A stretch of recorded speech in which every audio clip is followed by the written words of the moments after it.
త్వరలో ఖాళీ కానున్న రాజ్యసభ స్థానాల భర్తీకి షెడ్యూల్ విడుదల చేసింది కేంద్ర ఎన్నికల సంఘం. తెలంగాణలో 2 స్థానాలతో కలుపుకొని దేశవ్యాప్తంగా 37 స్థానాలకు త్వరలో ఎన్నిక జరగనుంది. తెలంగాణలో పదవీ కాలం ముగుస్తున్న 2 రాజ్యసభ స్థానాలు ఏ పార్టీకి దక్కనున్నాయి? ఈ 2 సీట్ల కోసం పోటీ పడుతున్నది ఎవరు? Watch story. దేశవ్యాప్తంగా ఖాళీ కానున్న 37 రాజ్యసభ స్థానాలకు కేంద్ర ఎన్నికల సంఘం షెడ్యూల్ విడుదల చేసింది. తెలంగాణలో కూడా 2 స్థానాలకు షెడ్యూల్ ప్రకటించింది. తెలంగాణ నుంచి ఎంపీలుగా ఉన్న కేఆర్ సురేష్ రెడ్డి, అభిషేక్ సింఘ్వీల పదవీకాలం ఏప్రిల్లో ముగియనుంది. ఆలోపే కొత్తవారి ఎన్నిక ప్రక్రియ ముగియనుంది.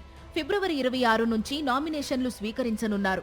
మార్చి 16 పోలింగ్ జరగనుంది. తెలంగాణలో ఎన్నిక జరగనున్న 2 రాజ్యసభ స్థానాలను ఎమ్మెల్యేలు ఎన్నుకోనున్నారు. దీంతో ఆయా పార్టీల ఎమ్మెల్యేల బలాబలాలు కీలకంగా మారాయి. తెలంగాణలో 119 మంది ఎమ్మెల్యేలు ఉన్నారు. అందులో అధికార కాంగ్రెస్ కు 66 మంది ఎమ్మెల్యేలు, ప్రతిపక్ష బీఆర్ఎస్ కు 37 మంది ఎమ్మెల్యేలు, ఎంఐఎం కు 7 మంది, బీజేపీకి 8 మంది, సిపిఐకు 1 ఎమ్మెల్యే మద్దతు ఉంది. ఒక రాజ్యసభ సీటు గెలవాలంటే 40 మంది ఎమ్మెల్యేల మద్దతు అవసరం. 2 అభ్యర్థులు గెలవాలంటే 80 మంది ఎమ్మెల్యేల సపోర్ట్ అవసరం.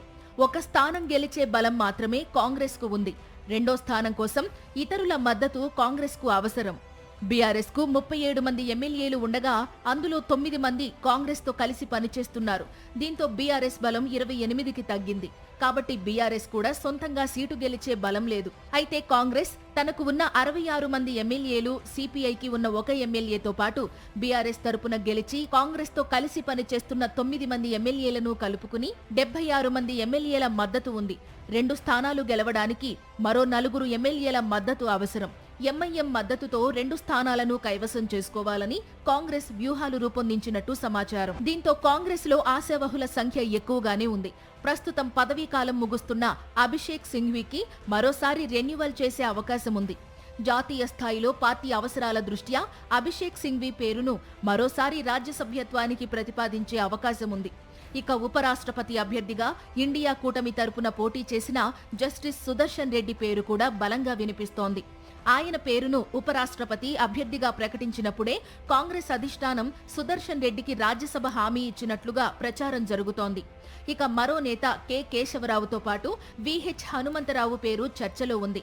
సీఎం రేవంత్ రెడ్డికి అత్యంత సన్నిహితుడు, సీఎం సలహాదారు వేం నరేందర్ రెడ్డి పేరు కూడా పార్టీ నేతల్లో బలంగా వినిపిస్తోంది.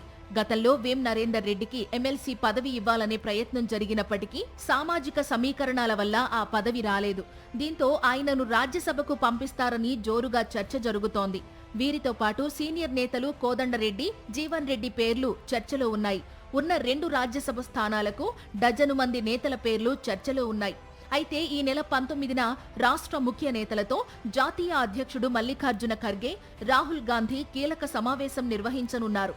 ఈ సమావేశంలో తెలంగాణ నుంచి ఎవరు రాజ్యసభ అభ్యర్థులు అనే దానిపై స్పష్టత వస్తుందని సమాచారం.